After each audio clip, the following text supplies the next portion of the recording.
this camp because I learned the difference between real food and non-real food.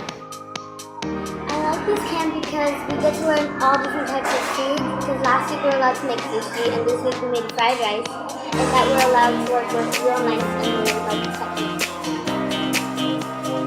I like this camp because I learned how to chop knives, learned how to cook new things, and I found out what real food